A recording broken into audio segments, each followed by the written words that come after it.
বাংলাদেশের কোনো রাজনৈতিক দলের নেতা হিসেবে আফগানিস্তান সফরে গিয়েছেন বাংলাদেশের খেলাফত মজলিসের আমির মামুনুল হক সহ 7 জন। গত 18 সেপ্টেম্বর দেশটির রাজধানী কাবুলে গিয়ে পৌঁছান তারা। এরপরই দেশের রাজনীতিতে শুরু হয়েছে চাপা গুঞ্জন। যদিও তার দল দাবি করছে ইমারাতে ইসলামিয়া বা তালেবান সরকারের আমন্ত্রণে সফরকারী দলটি আফগানিস্তানে গিয়েছে। মামুনুল হক কেন আফগানিস্তান পরিদর্শন করছেন এ বিষয়ে জানতে চাইলে খেলাফত মজলিসের মহাসচিব মাওলানা জালালউদ্দিন আহমেদ জানান, সেখানে আসলে নারী অধিকার লুণ্ঠন বা হরণ হচ্ছে কিনা এটা বাস্তবে দেখার উদ্দেশ্যেই সেখানে গিয়েছেন তারা। দলটির মহাসচিব মাওলানা জালালউদ্দিন আহমেদ আরও জানান, এই সফরটি দলীয় কোনো সফর নয়, বরং ওলামা সমাজের সফর। একই সাথে সফরে দলের আমির মামুনুল হক থাকলেও রাজনৈতিক ব্যক্তিত্ব নয় এমন অনেকেই আছেন বলে জানান তিনি। এর আগে 2001 সালেও ওলামা সমাজ আফগানিস্তান সফর করেছেন।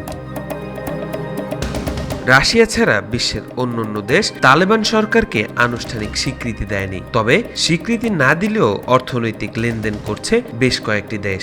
এমনকি বাংলাদেশের কোনো দূতাবাসও নেই আফগানিস্তানে। তবে বাংলাদেশে আফগানিস্তানের দূতাবাস আছে। উজবেকিস্তানের বাংলাদেশ দূতাবাস সমদূরবর্তী মিশন হিসেবে আফগানিস্তানে কাজ করে থাকে।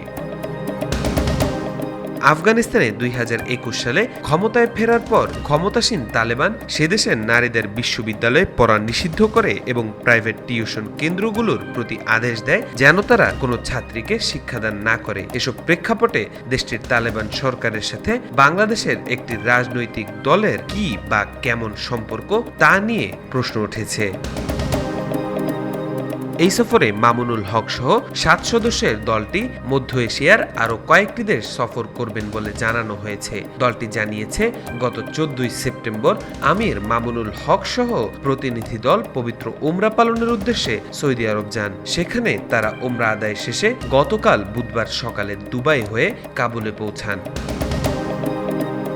মামুনুল হক ছাড়াও সফররত বাকিরা হলেন হেফাজতে ইসলাম বাংলাদেশের নায়েবে আমির মাওলানা আব্দুল হামিদ, দলটির আরেক নায়েবে আমির মাওলানা আব্দুল আউয়াল, ময়মনসিংহ বড় মসজিদের খতিব মাওলানা আব্দুল হক, বারিধারা মাদ্রাসার সিনিয়র মুহাদ্দিস মাওলানা হাবিবুল্লাহ মাহমুদ কাসিমি, জমিয়ত নেতা মাওলানা মনির হোসেন কাসিমি ও ময়মনসিংহের স্থানীয় আলেম মাওলানা মাহবুবুর রহমান। এর আগে 2001 সালেও বাংলাদেশের ওলামা সমাজ আফগানিস্তান সফর করেছিলেন, তবে তাদের কেউই এখন বেঁচে নেই। সে সময় মোল্লা ওমরের নেতৃত্বে তালেবান সরকার কাবুলের ক্ষমতা দখল করেছিল। খেলাফত মজলিস বাংলাদেশের মহাসচিবের দাবি, তালেবান সরকারকে অনেক দেশ স্বীকৃতি না দিলেও সমর্থন রয়েছে। রাজনৈতিক বিশ্লেষক ও ঢাকা বিশ্ববিদ্যালয়ের শিক্ষক অধ্যাপক ডক্টর সাব্বির আহমেদ মনে করছেন, এই ধর্মভিত্তিক দলটি হয়তো ইসলামী শাসনের মডেল নিয়ে ধারণা পেতে আফগানিস্তান সফর করছে। বাংলাদেশে এই মডেল কিভাবে কাজে লাগানো যায় এবং সে বিষয়ে পথ খুঁজতে চাচ্ছে দলটি।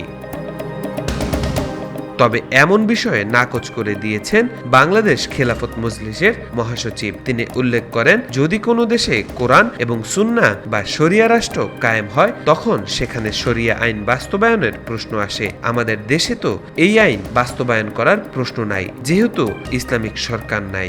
আফগানিস্তানের শাসন সরকার ব্যবস্থা একরকম, বাংলাদেশের শাসন ও সরকার ব্যবস্থা ভিন্ন রকম। অতএব কেউ চাইলেই সেটা প্রয়োগ করতে পারবে না। তাওফিকুল ইসলাম, আজকাল।